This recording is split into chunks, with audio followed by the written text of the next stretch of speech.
Hello, welcome to Offensive Playthroughs. This here is my no weapons run of Dead Rising 2. Feel free to use this as a guide if you want to do a no weapons run, or even just a normal run. Because think, if I had time to do all this with no weapons, if you're using weapons it'll be no sweat. Or you can just enjoy watching the footage and listening to my commentary. So anyway, you can see I got my S rank ending there, but I started a brand new game. I decided to do this because I'd finished two back-to-back runs of Dead Rising 2, and I love this game and I just wanted a new challenge. So the rules I set for myself were no weapons at all, apart from when fighting the helicopter. But I can't lie, I did use the slice cycle a little bit to gain some PP and level up. But then I decided that that probably wasn't fair and not really in the spirit of a no weapons run.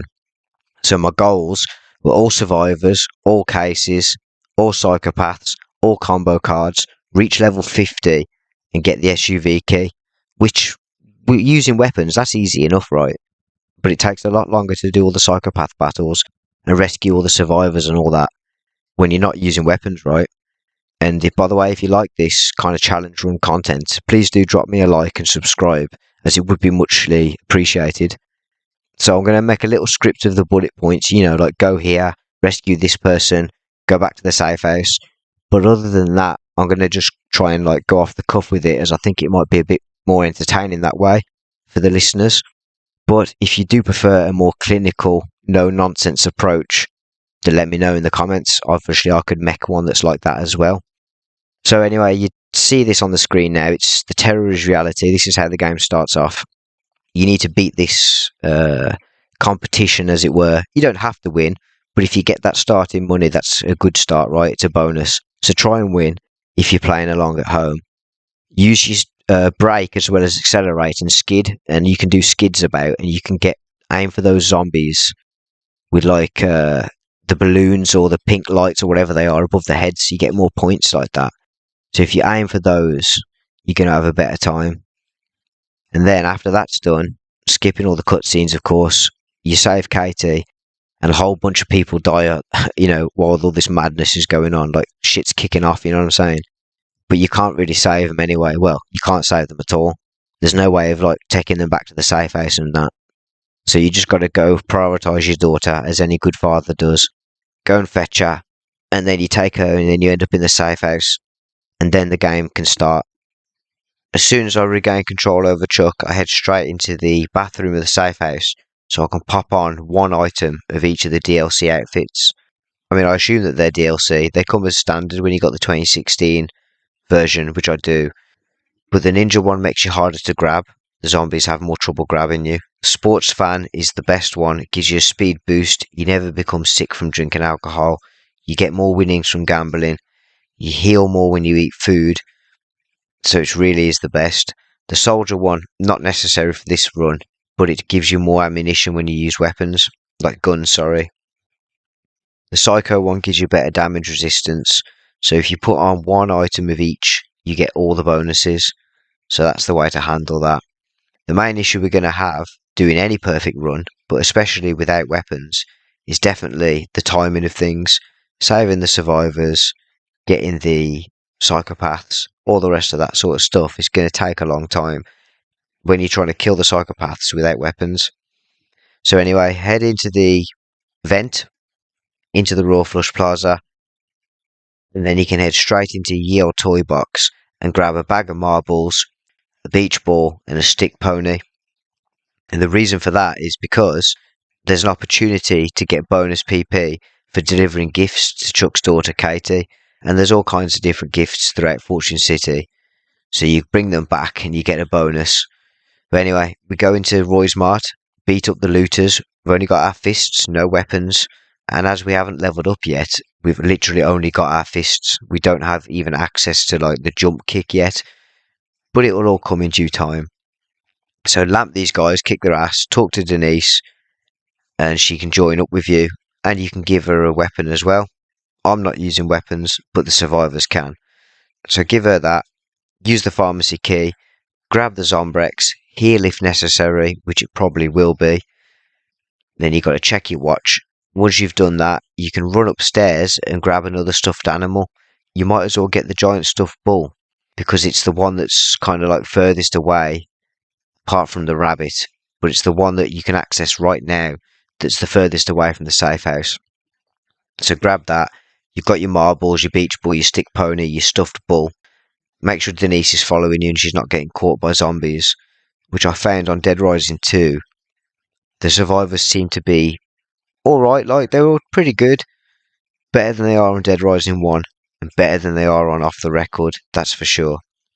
But hoof it back as quickly as you can to the safe house because we've got other things we want to get done. You'll get a nice little PP bonus from Denise rescuing her. I mean, I'm going to be getting all the survivors, so you can use this as a guide just for that if needs be. Leveled up, and then just give the gifts over to Katie, and then you can zone back into the Royal Flush Plaza, and you're on your way. Ready for business now, and the first thing we're going to do is get some more of the gifts for Katie. Grab the giant stuffed elephant from Styling Toddlers, take that back to Katie, and then come back out to Royal Flush Plaza and get the giant stuffed bear from Astonishing Illusions. And now that I've got more inventory space, I can go and pick up the hand-to-hand magazine, which you get from Ragazines on the first floor at the Royal Flush Plaza. Grab that, because that'll be super handy, since I'm not using weapons and fighting all the psychopaths hand-to-hand. Having that in my inventory at all times is an absolute must. And since we're already on the first floor of the Royal Flush Plaza, we can get the final stuffed animal for the time being, which is the giant stuffed donkey from Small Fried Duds. So grab Eeyore's nephew and run that back to Katie as well. By the way, don't attack the zombies with these giant animals, because if you damage them too much, then you can't give them to Katie. You won't get that PP bonus. After all that as well, should be about level 6, which is nice. I picked up one of the gambling magazines here, but there wasn't really any need for that. You don't need it right now. You can pick it up when you do need it. Also, at this point, I did grab a can of the spray paint from in the closet, which is just on the right-hand side if you're facing the entrance to get back to the safe house. And I sprayed a poster there, but I don't really get many of them. I will point them out, the ones that I do get, but don't worry too much about those because I still reach level 50, even without that PP bonus for getting all of them. But if you do decide to do that as well, you'll definitely get a nice bonus. I had to kill a little bit of time, so I thought I'd get that poster. Zone out, zone back in again. Then you'll see that Gordon and Lashandra are now in the Royal Flush Plaza. Speak to one of them, doesn't matter which one first, and then they'll follow you. When they see the other one, she'll give him a good old slap, tell him like, oh, what the fuck, are you wet out, let's go, or whatever. I think she says she's going to regulate his ass in it, which is pretty cool.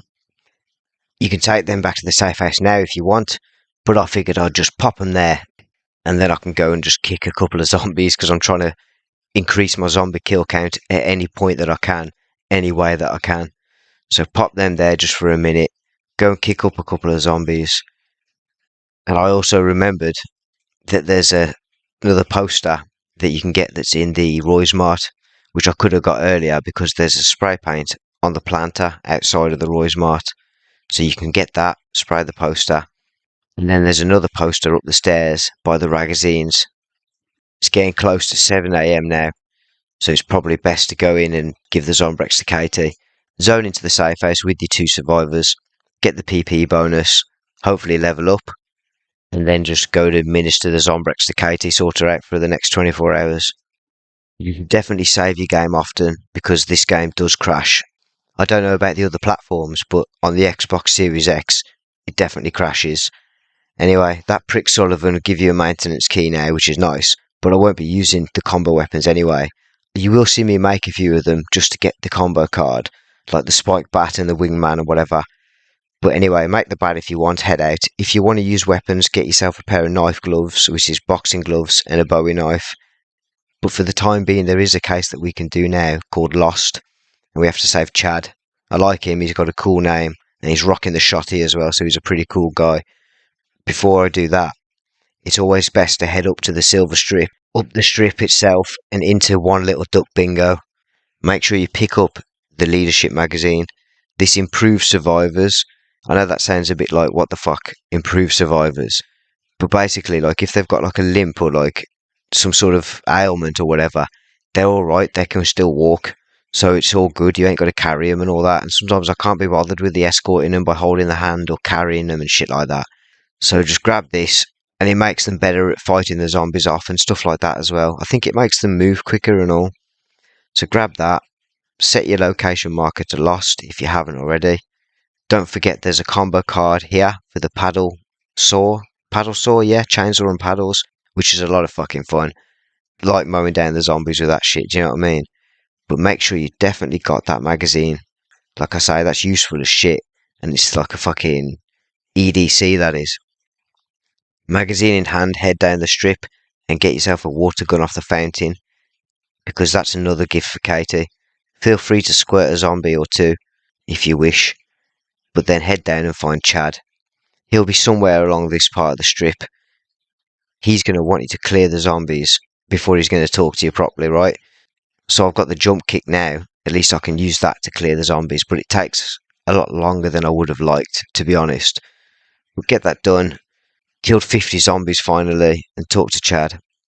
Here I'm inserting this now after the fact, but grab the Psychos magazine here.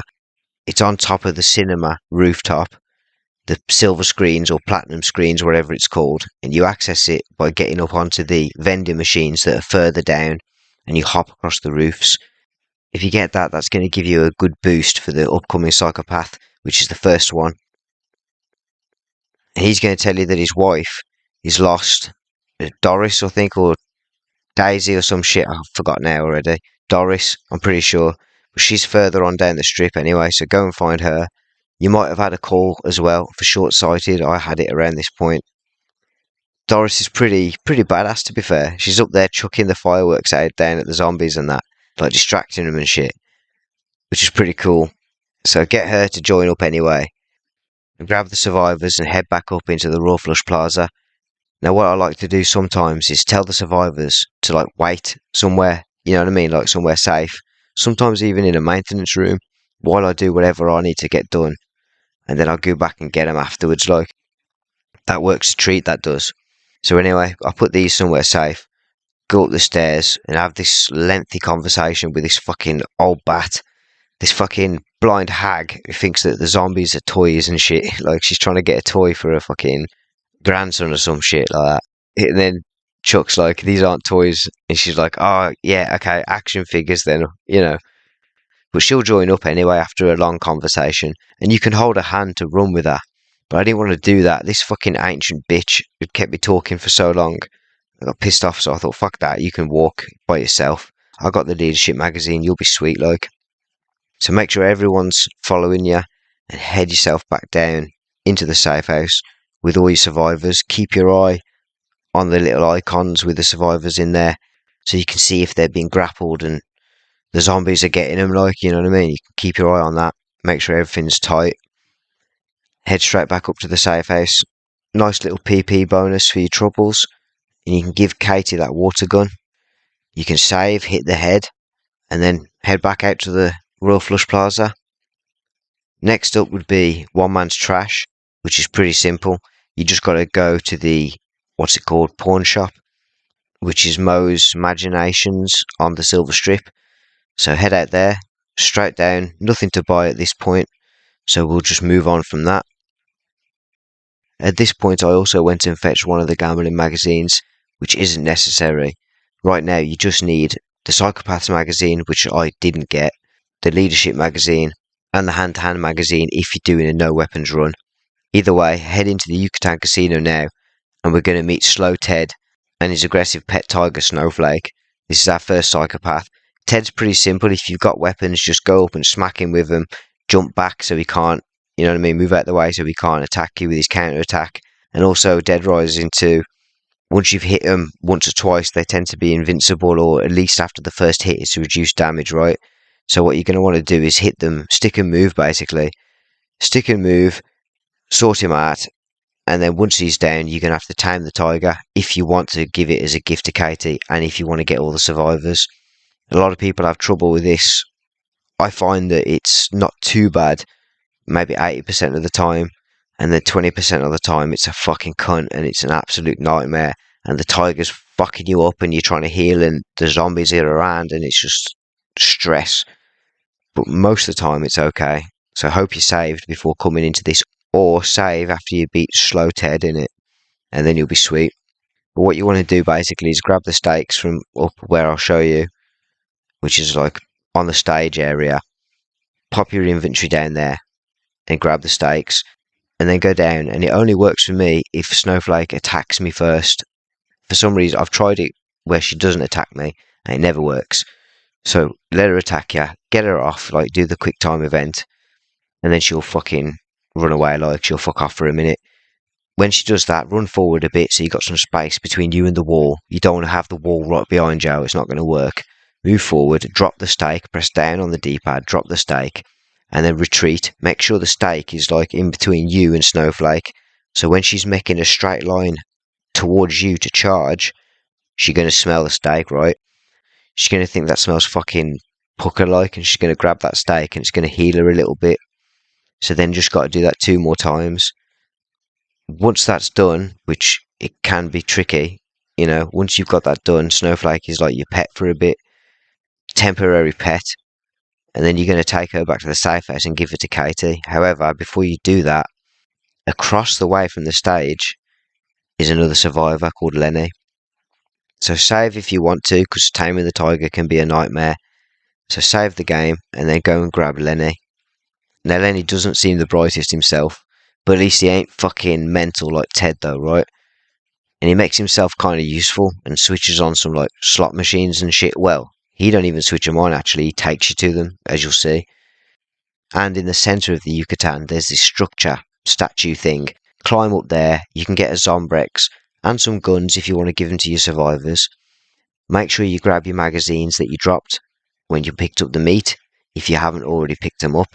And then we're ready to proceed. I'm going to save it now and call this part 1. But that's great, thank you for watching.